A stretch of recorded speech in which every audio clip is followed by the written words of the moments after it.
nice.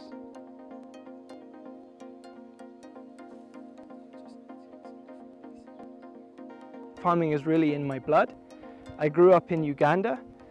I studied agriculture at university in the UK. As soon as I graduated, I came back and I started working in farming.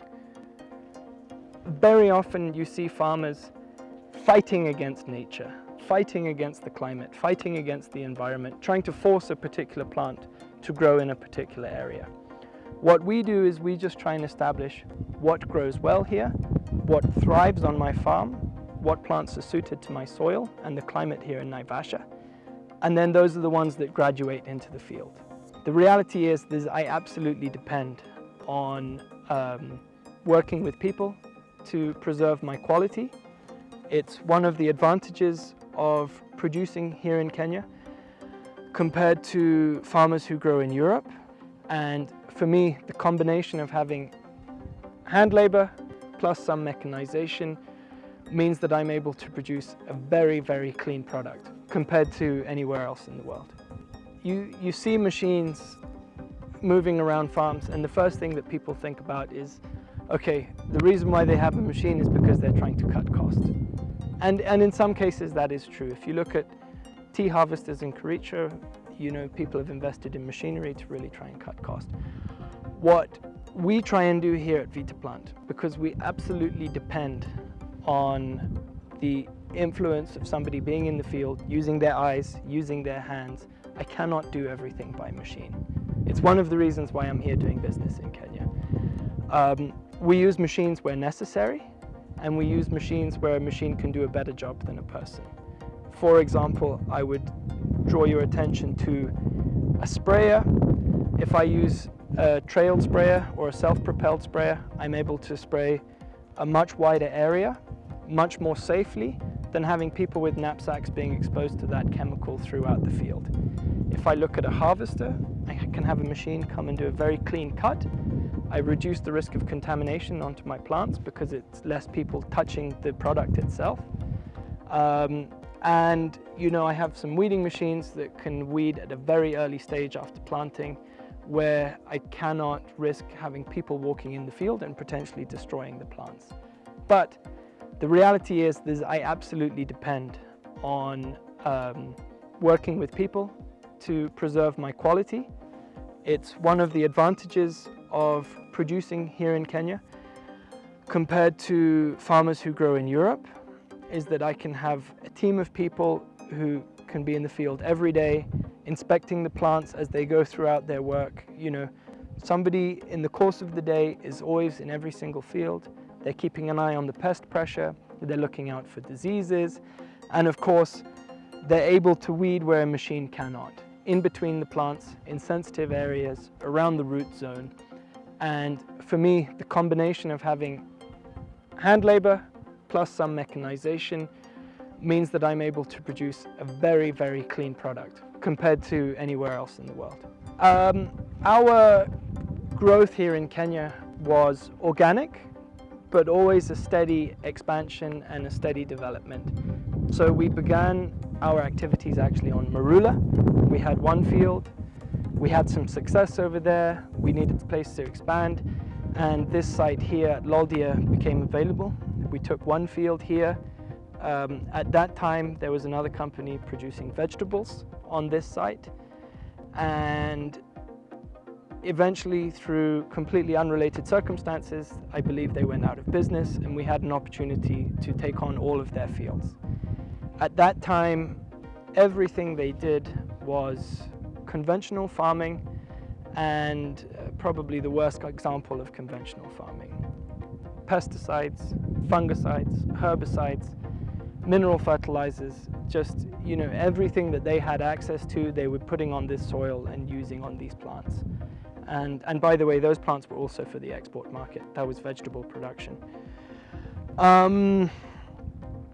It's taken time to rehabilitate our soil. We're still not there yet. I don't think we will ever get there. That's one of the most important things about farming, is taking care of your soil, and it's a non-stop process. But now we are in the position where we really can produce clean plants that are grown well, without residues, and as I said before, we're able to sell those for pharmaceutical purposes in Europe, which in my opinion is probably the highest benchmark of plant certification. Yes, we are organic, we are EcoCert certified. Yes, we are in the process of getting on board with Fair Trade, Fair for Life, Rainforest Alliance, and all of those are really wonderful certification bodies. But in terms of having a measure of the residues that you have in your soils and in your waters, the European medicinal plant standard is extremely high. Farming in a good way, we're now where we are able to produce that. We are backing the banning of the harmful chemicals. We're not at all trying to look to ban chemicals generally. The world cannot survive on organic farming. Organic farming can only produce a percentage of world food needs.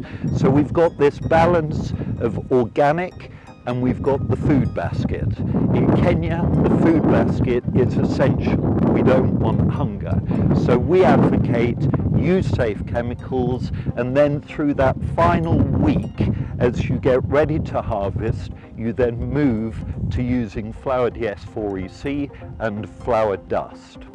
As a Kenyan farmer starting out, maybe a new graduate, a young person looking up, maybe somebody who their family has a farm, and of course they've been educated, they've gone to university, and then of course the family says, okay, now what do we grow?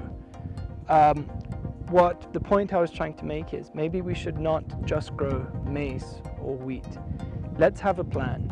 Let's get away from this system of just having a small farm with a cow and a whatever and producing plants that we keep throughout the year, and maybe we sell a small amount in the market and the rest we eat at home. I would say rather use that farm as a business. Plan, do your research, look into the market, investigate what kind of plants grow well in that area. Have a look at what markets are available. Have a look at how you can link to markets somewhere else, maybe a little bit further away, but there's people who would come and collect and give you access to that market. I understand it's easier said than done, but with a little bit of planning, there's a lot of opportunity for people in this country to grow high-value plants, sell them regionally, sell them locally, export internationally, and make good profit. And of course, then with the profit that you make, you can reinvest into your land, and of course you can buy the food that you need for your family. Just while I'm thinking off the top of my head, people would say, okay, give me the plant, what can I grow? Can I be an outgrower? Really, there's a lot of opportunities for people in Kenya. We have a climate which produces exceptional avocados.